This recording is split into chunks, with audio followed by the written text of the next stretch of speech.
Hello students, in previous lecture we learn about minors and cofactors. Okay, now we move on our next topics which is adjoint of a matrix. Okay, so हमने minor and cofactor learn किया, उसी के base पर हमें definition दी हुई है adjoint of a matrix की. Okay, so what is the definition of adjoint of matrix? So the adjoint of a square matrix Aij. So first of all हमें पता है कि हम डिटरमिनेंट सिर्फ स्क्वायर मैट्रिक्स के लिए फाइंड कर सकते हैं, माइनर कोफैक्टर भी उसी के लिए फाइंड करते हैं. तो उसी वे में जब हम एडजॉइंट की बात करेंगे तो वो भी क्या होगा, ऑलवेज स्क्वायर मैट्रिक्स. ओके, सो अगर हमें Aij दिया हुआ है स्क्वायर मैट्रिक्स, तो एडजॉइंट ऑफ के क्या होगा कि transpose of capital Aij. Okay, so transpose of the matrix capital Aij, जहां पे Aij हमें पता है कि वेयर Aij इज व्हाट, कि cofactor of the element Aij. In short हमें क्या करना है, सो एक मैट्रिक्स लेना है, स्क्वायर मैट्रिक्स लेना है, उसके बाद वो सारे एलिमेंट के हमें कोफैक्टर्स फाइंड करने हैं, कोफैक्टर का मैट्रिक्स डिफाइन करना है, देन उसका ट्रांसपोज लेना है. तो हमें क्या मिलेगा, एडजॉइंट ऑफ मैट्रिक्स. और उसे हम लोग डिनोट कैसे करते हैं, Adj of A, that means की एडजॉइंट ऑफ A. ओके, उसे रीड ऐसे ही करना है, adjoint of A. Okay, transpose हमने ऑलरेडी थर्ड चैप्टर में किया हुआ है. हाँ, हमने देखा था कि ट्रांसपोज हम लोग किसे कहते हैं कि रो को कॉलम में इंटरचेंज करना है, कॉलम को रो में इंटरचेंज करना है. ओके, सो उसी वे में हम लोग देखते हैं एक एग्जांपल थ्रू कि हम कैसे उसे इन जनरल वे में डिफाइन कर सकते हो. कि इन जनरल एग्जांपल आप लोगों को टेक्स्ट बुक में डेफिनेशन के तुरंत बाद भी दिया हुआ है, तो आप लोग उसे भी रिफर कर सकते हो. कि 3/3 के लिए जैसे हमने आगे के लेक्चर में देखा था कि A11, A12, A13, उसी तरह से उसके सारे आप लोग कोफैक्टर्स सीखोगे तो capital A11, A12. So in short हमें इसके लिए लिखना हो तो ऐसा कुछ होगा, A11 adjoint of A. In general लिखना हो तो हमारे पास क्या है कि A11 फिर A12, A13 हम लोग लिखते हैं, तो उसका हमें ट्रांसपोज लेना है, तो ऐसा कुछ होगा, वो कॉलम बन जाएगी A2, A12, A11, A12 and A13. Similarly 2 वाले कॉलम में लिखने, सो A21, A22, A23 and third one is A31, A32, A33. So in short आप लोगों को अगर एडजॉइंट ऑफ A की डेफिनेशन देखनी हो तो आप लोगों को ये वाला जो मैट्रिक्स है वो ध्यान में रखना है. ओके, मैं ऐसे सजेस्ट करती हूँ कि अगर आप लोग फाइंड करते हो कोफैक्टर तो ध्यान में रखो कि आप लोग बिना माइनर के कोफैक्टर फाइंड कर पाओ. सो आप लोग डायरेक्टली आप लोगों को क्या करना है, कोफैक्टर फाइंड करने, उसको पहले से ही कॉलम वाइज लिखो और फिर उसको डायरेक्ट मैट्रिक्स में लिख दो, तो आप लोगों को इजीली एडजॉइंट ऑफ A मिल जाएगा. क्या फाइंड करना है हमें, ये एलिमेंट्स 9 एलिमेंट्स फाइंड करना है, तो हम उसे लिखेंगे भी इसीलिए A11, A12, A13. ओके, उसके बाद A21, A22, A23 and then A31, A32, A33. Okay, सो अब हमें क्या फाइंड करना है, A11. सो ऑब्वियसली यहाँ पे जो माइनर मिलेगा वही हमारा कोफैक्टर होगा, क्योंकि यहाँ पे साइन चेंज नहीं हो. ओके, और अगर आप लोगों को ना समझ रहे तब तो पहले भी साइन लिख सकते हो. सो A11 दैट मींस कि ये इसके लिए ये वाला डिटरमिनेंट सॉल्व करना है, तो क्या मिलेगा, 3 - 0. सो यहाँ पे 3. फिर ऐसा तो पहले माइनर लिख दो, फिर जिसमें साइन चेंज करनी होगी हम उसको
ओके सो 3 के लिए आप लोग सॉल्व करोगे तो 1 + 4 सो ये 5 ओके 2 + 2 मतलब कि वहां पे इवन सम है तो साइन चेंज करने की जरूरत नहीं 8 2 3 तो ये 0 ये -2 ओके सो -2 लेकिन यहाँ पे हमें ऑड सम मिल रहा है तो माइनस माइनस +2 तो सिर्फ आंसर में क्या होगा +2 देन 3 1 के लिए तो 3 1 के लिए -5 -6 होगा और 5 1 जा 5 एंड ये 3 2 जा 6 लेकिन माइनस में तो -5 -6 तो वो -11 होगा सो यहाँ पे साइन चेंज नहीं करनी है तो आंसर क्या होगा -11 3 2 दैट मींस कि 0 के लिए 1 5 और 2 into 2 तो 5 -4 होगा सो यहाँ पे क्या मिलेगा 1 लेकिन -1 क्योंकि यहाँ पे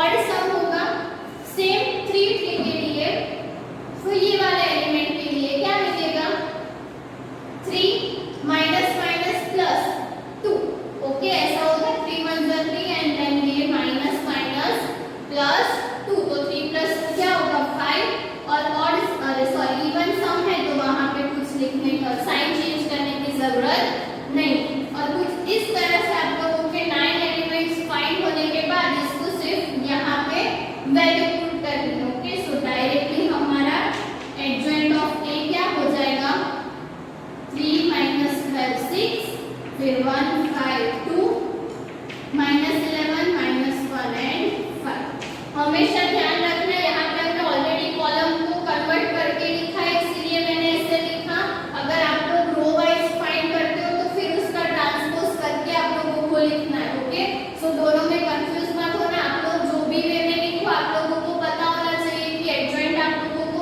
इस तरह फाइंड करना ओके सो a11 a12 13 किया हुआ है तो फिर उसका ट्रांसपोज लेके इसी तरह आप लोगों को वैल्यू लिखनी है ओके वन मोर थिंग कि ये तो हुई 3/3 की बात अगर 2/2 की आप लोग बात करोगे तो 2/2 तो इससे भी ज्यादा इजी है कि सपोज हमें कोई मैट्रिक्स दिया हुआ है तो डेटा इज इक्वल्स टू 1 2 3 4 और इसके लिए हमें एडजॉइंट ऑफ ए फाइंड करना है राइट सो यहाँ पे हम लोग क्या फाइंड करेंगे पहले a11 a12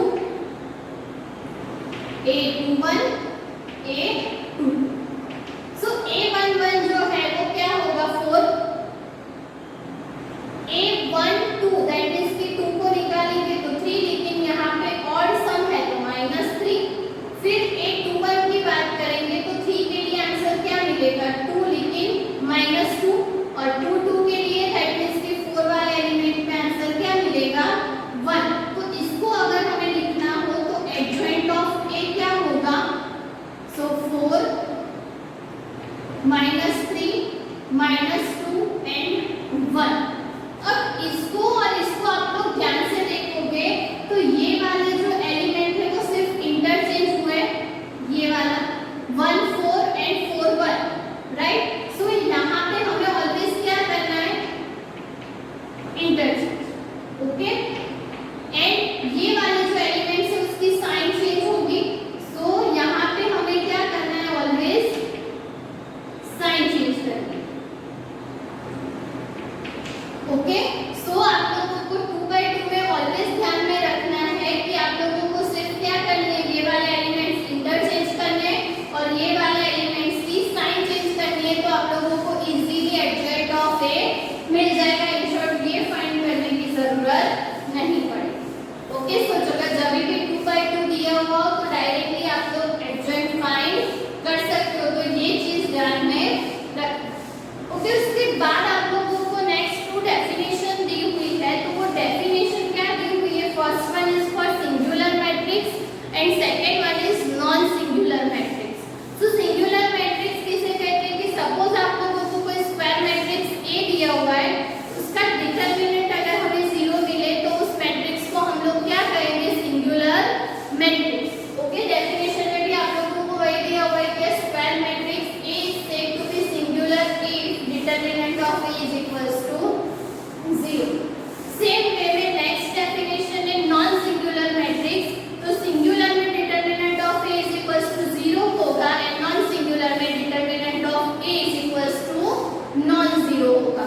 ओके, सो ये जो पर्टिकुलर चीज है कि determinant of A is not zero and determinant of A is equals to zero, तो ये चीजें आप लोगों को ध्यान में रखनी है for singular matrix and for non singular matrix. इसका यूज हम लोग आगे जब इनवर्स फाइंड करेंगे तब देखेंगे।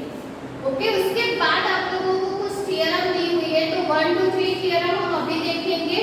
जो थ्योरम नंबर 4 है हम लोग वो नेक्स्ट लेक्चर में डिस्कस करेंगे। सो थ्योरम 1 में क्या दिया हुआ है कि आप लोगों को अगर कोई ए दिया हुआ है square matrix of order n, then ये जो रिजल्ट है वो ऑलवेज ट्रू होगा। किसके लिए?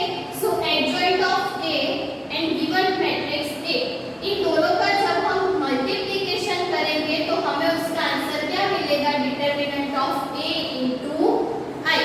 इन शॉर्ट ये आप लोगों का ए होगा और ये आप लोगों का एडजॉइंट ऑफ ए होगा।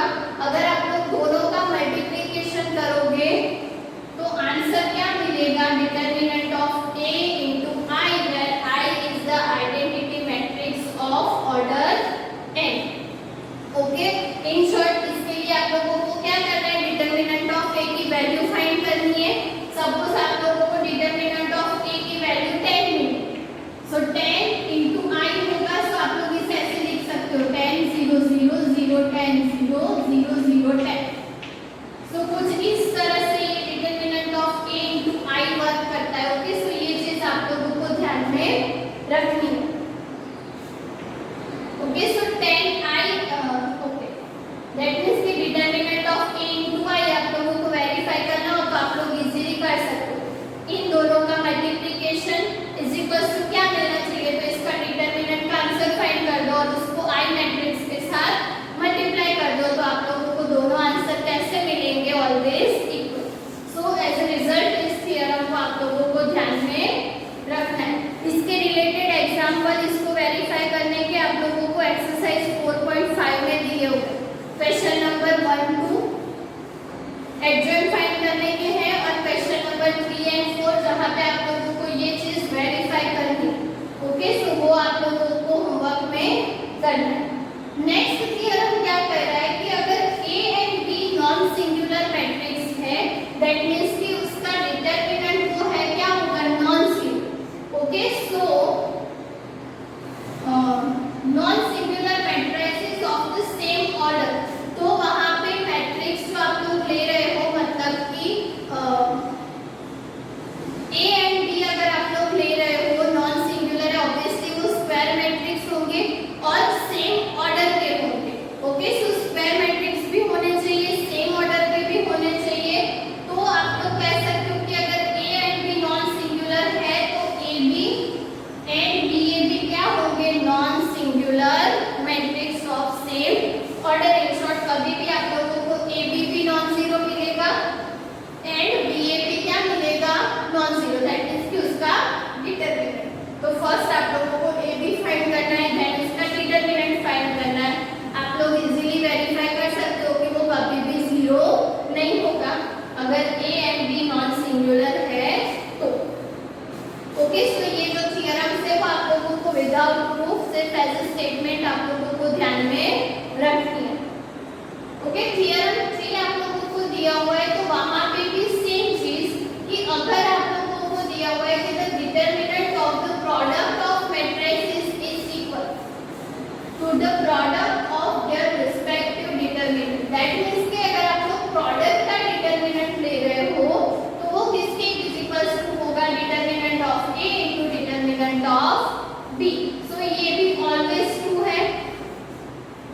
दोनों का मल्टीप्लिकेशन करने के बाद उसका डिटरमिनेंट लो, या तो ए का डिटरमिनेंट फाइंड करो, बी का डिटरमिनेंट फाइंड करो, देन दोनों का मल्टीप्लिकेशन करो। दोनों में आप लोगों को आंसर कैसे मिलेंगे? इक्वल।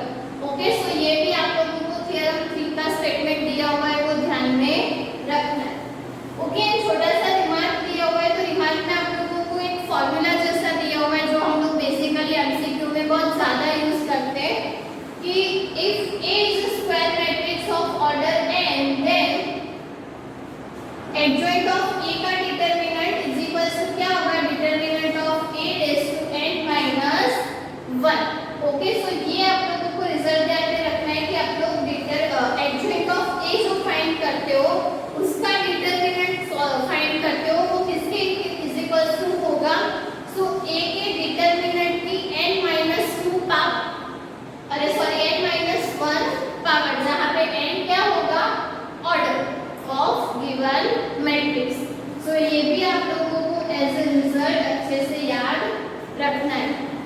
ओके, सो ये कुछ थियरम एंड डेफिनेशंस है, एंड ये आप लोगों ने मैंने जैसे बताया कि एडजॉइंट कैसे फाइंड करना है वो।